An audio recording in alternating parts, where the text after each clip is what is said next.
Hotep World.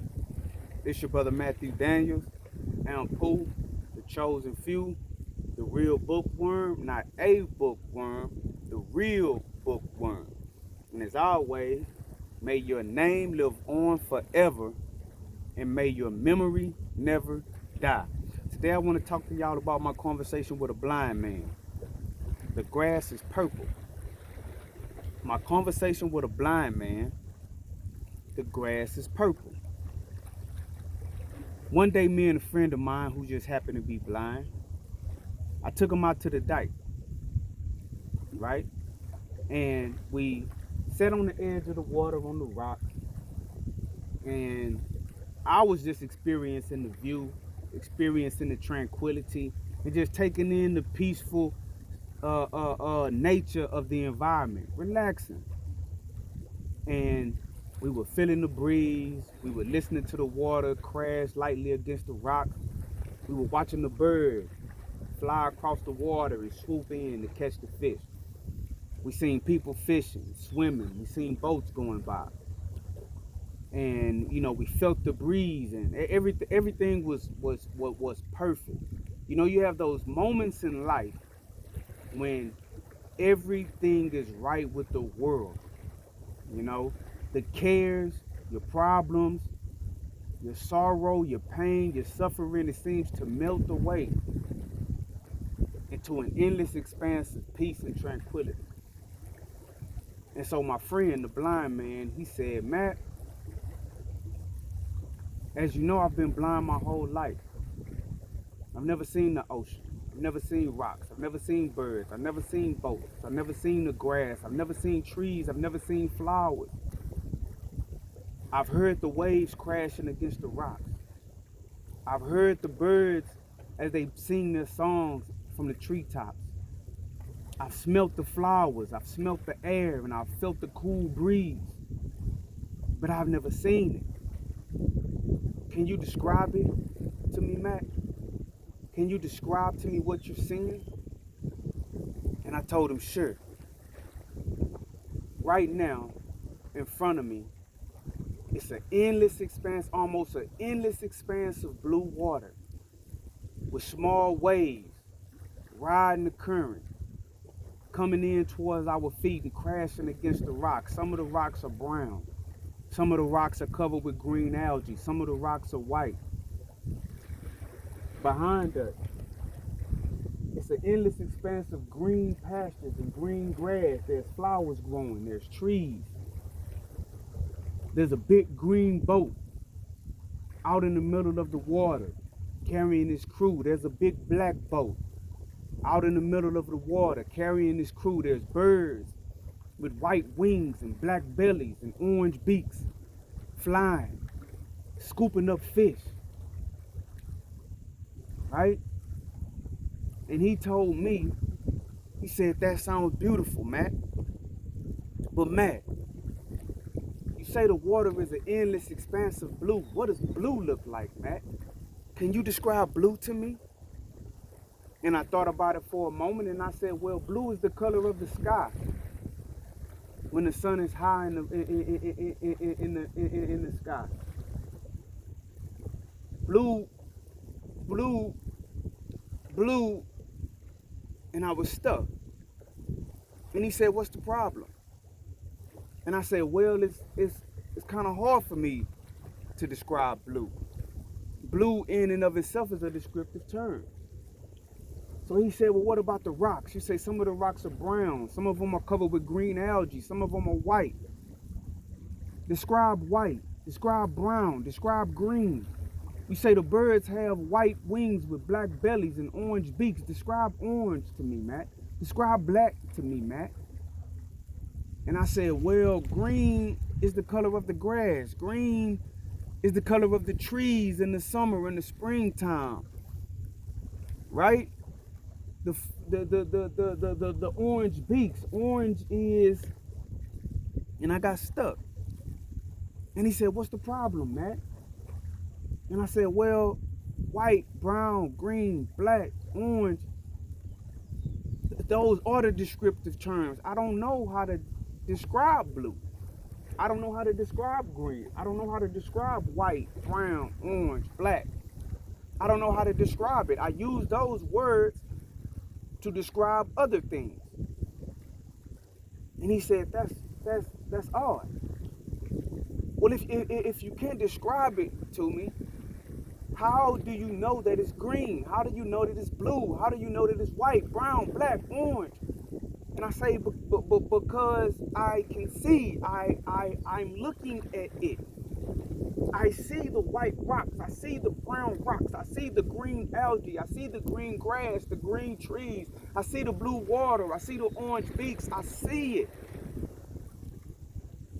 And he asked, does everybody see the same thing? Does everybody who has been blessed by the Creator with the ability of sight, when they look at the sky, do they see the sky as being blue? Do they see it how you see it? When they look out into the ocean, do they see the ocean as being blue? Do they see the rocks as being white, brown with green algae? Do they see the grass as being green? Do they see the beaks as being orange? And I said, yes.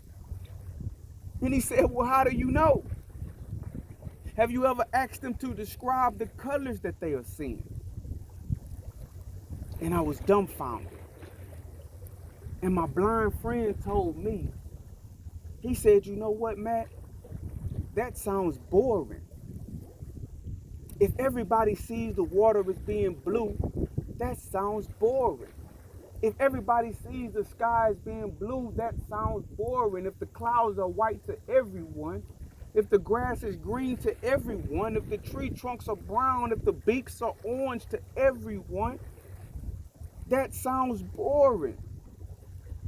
Because see, I can't see it all. And within my imagination, sometimes when I imagine the grass, it doesn't look how it looked when I imagined it yesterday. And I always assumed that everybody saw the world differently, that the world was painted differently for everyone. And I said, you know what? When we go to school and we learn our colors, the teacher puts in front of us images of nature. And when we see these images of nature, when we see the grass, the teacher says that that's green. But you know what? You have a good point. How do we know that when I look at the grass, I'm seeing the same color as the student sitting next to me? They could see a totally different color, but we're trained to call it green. When I look at the sky and I see a picture of the sky and the teacher says that that is blue and they give it a name, how do I know that I'm seeing the exact same color as the student sitting next to me? We just may be trained to call it by the same name. And I was stumped. I was dumbfounded. I was like, that is profound. Sometimes you have to open your imagination and see that the world is painted specifically for you. The grass is purple. The sky is orange. The water is brown. Right? The beaks of the birds or whatever color you want the beaks of the birds to be, your world is yours. We're trained to see things how other individuals see things. And when we see things how other individuals see things, we lock ourselves down into a box, right? And our perception of reality is given to us by an outside force, by an outside entity, by an outside individual. And we are not allowed the ability to see things from our own unique perspective. And so what I want you to do, I want you to break the chains on your mind. You're not who you were told that you are. You are who you feel on the inside. You're not capable only of what someone told you that you're capable of. You're capable of whatever is in your heart. You're capable of anything. You can be and you can do anything. Some people, they have been beaten down so much by life, and individuals have told them that they are nothing, they are no good, they are low down, they're trash, they're ugly, they're fat, they're skinny, they're short, they're tall, they're lanky, they're bony, their hair is too short, their hair is too long, their hair is too nappy, their hair is too straight, their skin is too dark, their skin is too light. And they have been told these things over and over and over and over again, and they have been convinced by somebody else that they are not good enough, that there's something wrong with them. Well, who are you to tell someone that they're too skinny? Who are you to tell someone that they're too fat? Who are you to tell someone that their hair is too short? Who are you to tell someone that their skin is too dark? Who are you? Who are you to dictate the parameters of another individual's reality? You know what? The grass is purple. And prove to me that I'm wrong. You know what? The water is green. Prove to me that I'm wrong. You know what? The sky is orange. Prove to me that I'm wrong. I'm short. Prove to me that I'm short. I'm perfect. I'm just how I'm supposed to be. I'm too tall and lanky. Prove it to me. I'm just how I'm supposed to be. I'm unintelligent. Prove it to me. I have the same amount of intelligence as you. We both Homo sapiens sapiens, right? I have the same capacity for intelligence as you. The thing about the intelligence quotient, the IQ test, they don't measure how smart you are. It only measures how quickly you catch on to new information. But anybody can acquire the same level of intelligence as anybody else if they push harder forward. And my blind friend opened my eyes up to a new reality and a new perception of the world. The grass is purple. The sky is orange. The water is green. I'm not short. I'm not skinny. I'm not too dark. I'm not unintelligent. I'm perfect. I'm perfect. And God painted my world. God gave my reality specifically to me. You don't have to see what I see for it to be real, because it's real to me. And I don't have the right to force you to see the world how I see the world. My reality is my reality. The grass is purple. My conversations with my blind friend. Matthew Daniels, the chosen few, Ampu, the real bookworm. May your name live on forever, and may your memory never die. Hotel.